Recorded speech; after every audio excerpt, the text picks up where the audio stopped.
Bonjour Facebook, Guanago Bequin Adishnikos. This is Angela Delorme, the attorney from the Turtle Mountain Band of Chippewa Indians, enrolled tribal citizen member. And I actually figured out how to do all of this for the specific purpose of posting this on my Facebook page regarding the butcher and murder of that baby, Micheal Brown III. And I wanted to comment on it because, as you well know and as I've blogged, I went to Ferguson, Missouri. I want you to understand why. Why would a Chippewa woman from the Turtle Mountain Band of North Dakota want to go all the way out to Missouri to find out what's going on with the murder of Mike Brown? It's a legitimate question, and let me tell you why. First of all, you need to understand that I am a veteran, and I understand being a veteran and an attorney that in this country, life has a value and is considered priceless. And that's what the Mayflower sailed over here for, and that's what those pilgrims sought, is freedom and value of all lives, regardless of creed, color, ethnicity, and there being no slavery and no indentured servitude.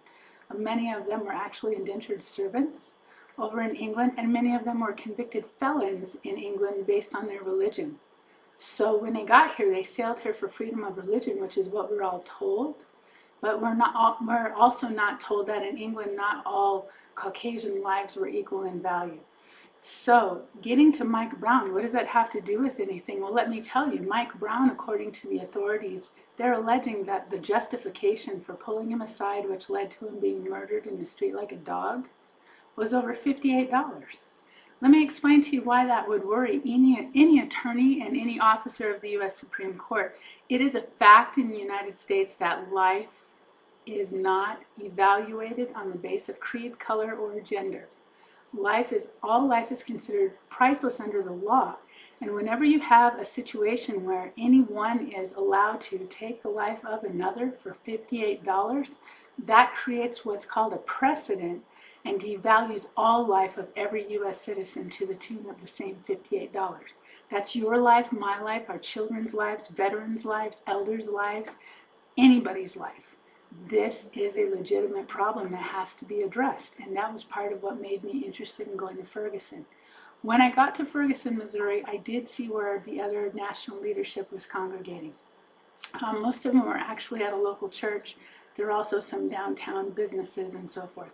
But I wanted to see what a Native American woman would want to see, which is part of our culture and our lifeway, and what makes us culturally unique and unlike no other type of U.S. citizen as the American U.S. citizens.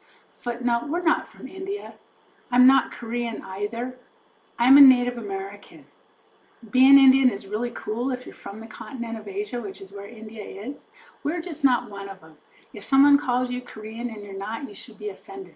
If someone calls you African, or if they call you Kenyan and you're not, you should be offended. We're not Indians. Columbus was lost. Columbus wasn't terribly good at geometry or geography, geography, but we always knew where we were, and we weren't the ones who were lost. So why are we the ones still being called the wrong thing? I'm done with that subject. I hope that some legislators will actually get on that and start to amend and adjust that, so my enrolled Chippewas can stop being taught bad and told about bad geography in elementary school, and so that all other U.S. citizens can stop being taught bad geography from childhood in this country. Now I'm done with that issue. Moving on to Mike Brown. What we want to see and what we value more than anything is we hold up and lift up the value of all life. Life in a tree, life in the grass, which give oxygen, which gives us life, and understanding the true nature of life. And the fact that when you destroy life, you inherently will eventually erode and destroy your own. So what I wanted to see is what a mother and a Native woman would want to see. I wanted to see what this child saw when his life was taken. This young man was gunned down on a residential road. It is a well-manicured residential road. It's middle class. He wasn't in the hood. There were no potholes on the street. All of the bushes are immaculately manicured. I in college stayed in worse apartments than what this young man stayed in, and I myself grew up middle class. This young man was visiting his grandmother. He was a favorite of his grandmother. He was gunned down just a few blocks down, not even a few blocks down. At the end of the street where he was gunned down, the one-lane residential road that was immaculately manicured, the bushes and the grass was cut and everything. At the end of it, on one end, was his church, his grandmother's church, his church that he grew up in as well. On the other end of the street, once you got beyond the apartment complex, what you actually saw was, get this, immaculately manicured World War II homes still flying the flag of Old Glory. These homes are all almost identical looking. These are World War II cookie cutter homes that veterans were entitled to after getting back from World War II. And this is an elderly neighborhood. This young man was gunned down in a quiet residential middle-class, working-class neighborhood while he was visiting his grandmother on a street with a whole bunch of old people. The riots are actually happening blocks away from this quiet residential neighborhood, and I'll tell you something that I saw that was just plain beautiful, and I wasn't able to sufficiently capture in a blog because it's just so precious, so American, so inspiring, just so painfully sweet in the midst of adversity. What I saw as I looked and I waited and I watched and I prayed, come dawn, just after 5 a.m., elderly residents of this neighborhood went a couple of blocks over with glad bags, large black trash bags, and picked up any kind of trash, no matter how large or how small, any of the evidence and the showings and the results of the riots that had happened the previous evening involving the younger people of the area.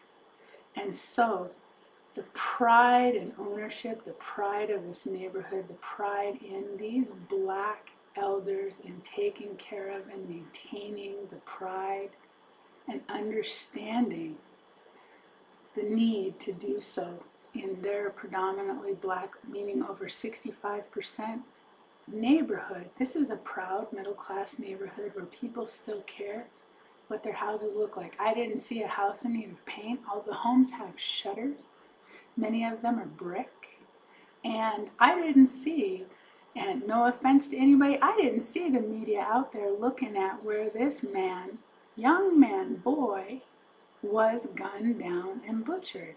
All of the fray is happening far away from where the crime really happened. I saw crying women. I saw young women crying. I saw older women crying. They were holding each other, obviously distraught, completely in trauma. Reminded me of much of the trauma that we've seen in Indian country. And so there you have it. I have pictures. I'll blog about it as well to the best of my ability.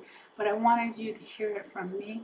As Native people, the U.S. government under the law has put us in with minorities. It is incumbent and necessary for us to partner with our brothers and sisters of the Four Directions, which is consistent with our traditional spiritual life ways. It's time for us to join the circle of all the directions. It's time, if you're black, if you're white, if you're Asian, it's time, if you're Asian or any other ethnicity, it's time for you to wake up to the fact that what was done to Mike Brown happens in Indian country all the time. Where's the media then? Where are the legislators then? Where are the attorneys then? Where are the people who care then? Why isn't that investigated?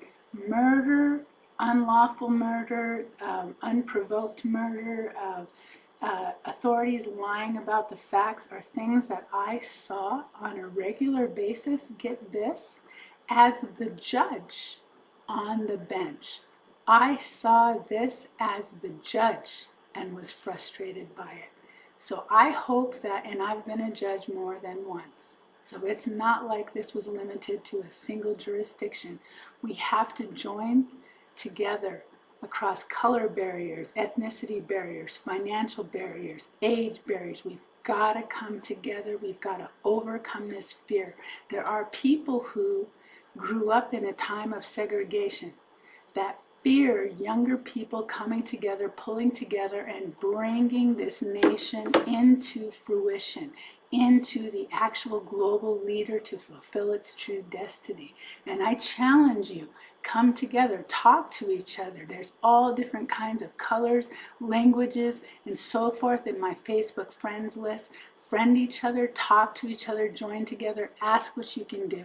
And then I have to tell you a beautiful story when the time comes about a wonderful gift that the Creator gave to me. Gajay Manadu gave to me and taught me while I was in Ferguson, and I'm going to share that with you. Thank you for your time. Aha, che me goch. Aha.